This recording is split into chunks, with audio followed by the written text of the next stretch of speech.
কোৱাচোন বছৰটো ল'বলৈ আছে এতিয়া তোমাক কিবি নাজানো নেকি অলপমান কামৰ পৰা পাব ঠিক তেনেকৈ আমি ছ'চিয়েল কৰ্চৰ কাম কৰি যাব আজি আমি সেইটোৱে আশা কৰিলোঁ আমাৰ আজি সমাজ ব্যৱস্থাপন অনুষ্ঠিত কৰা হৈছে এইটো উদ্দেশ্য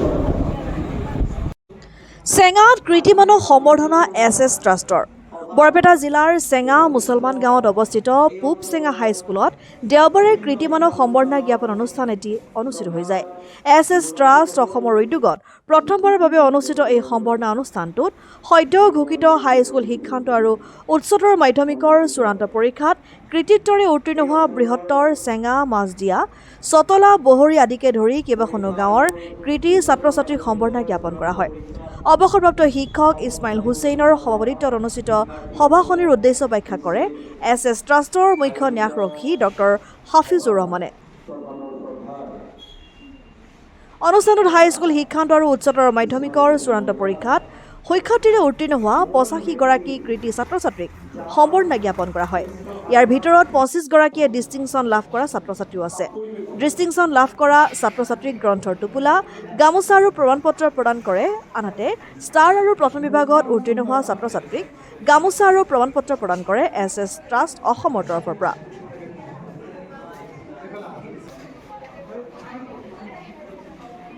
অৱসৰপ্ৰাপ্ত অধ্যক্ষ সত্যেন্দ্ৰ নাথ পাঠক শিক্ষাব্ৰতী তথা ৰামানুজন একাডেমীৰ অধ্যক্ষ ৰোহিণী কুমাৰ দাস বিশিষ্ট সমাজসেৱক তথা অৱসৰপ্ৰাপ্ত বিজ্ঞান শিক্ষক কামৰুজ জামান বৰঘোপাস্থিত জ্ঞানদীপ আঞ্চলিক জুনিয়ৰ কলেজৰ অধ্যক্ষ মতিউৰ ৰহমান বৰপেটা মহকুমা সংখ্যালঘু উন্নয়ন বৰ্ডৰ অধ্যক্ষ জুলফিকাৰ উজ্জা বিশিষ্ট সমাজসেৱক মকছেদ আলীকে ধৰি কেইবাগৰাকীও বিশিষ্ট ব্যক্তিয়ে ছাত্ৰ ছাত্ৰীসকল উপকৃত হ'ব পৰাকৈ ভাষণ প্ৰদান কৰে।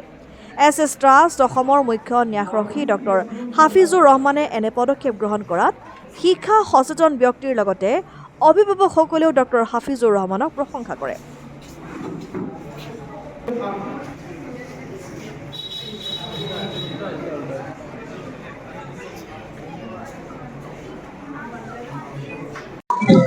আমি পোনপ্ৰথমতে আমি আপোনালোকৰ সাংবাদিক বন্ধুসকলক মই ধন্যবাদ জনাইছোঁ। তেওঁলোকে অশেষ কষ্ট কৰি আমাৰ আজি গোটেই অনুষ্ঠান চলাইনত সহায় সহযোগিতা আগবঢ়াইছে।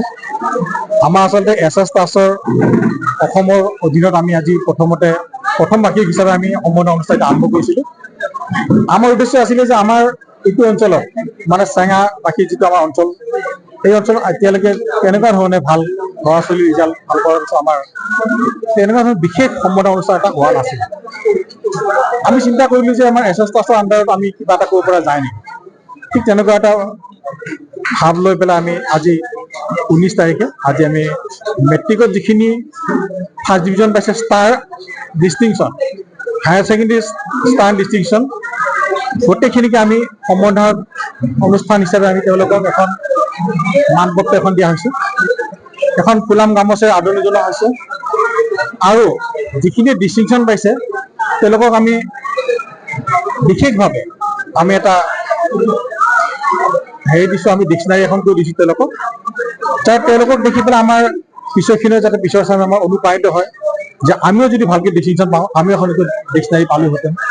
ঠিক তেনেকুৱাকৈ আমি সিহঁতৰ মাজত গোটেইখিনি ভাৱ এটা কৰিছোঁ। আমাৰ এটি নহয় যিখিনিক আমি সম্বৰ্ধনা জনাব পৰা নাই আমি বহুত দুখিত আচলতে। তেওঁলোকক আমি কিছুমান অসুবিধাৰ কাৰণে হয়তো ক'ব পৰা নাই। তাৰমানে এইটো নহয় যে তেওঁলোকে আমাৰ সমাজৰ ভাল নহয় বেয়া, এইটো আমি তেনেকৈ ক'ব বিচৰা নাই। আমি ঠিক ক্লাছিফিকেশ্যন কৰিব বিচৰা নাই, আমি বিভাগ কৰিব বিচৰা নাই। খালি আমি যিখিনিয়ে ষ্টাৰ বা ডিষ্টিংশ্যন কৰিছে তেওঁলোকক আমি বেছি আশা কৰিছোঁ।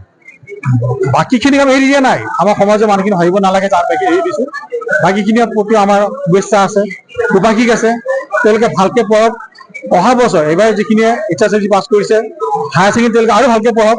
আমি অহা বছৰ তেওঁলোকে যাতে ভালকৈ আৰু অনুষ্ঠান কৰিব পাৰোঁ, ভালকৈ সম্বৰ্ধনা জনাব পাৰোঁ, এইখিনি আমি আশা কৰিছোঁ।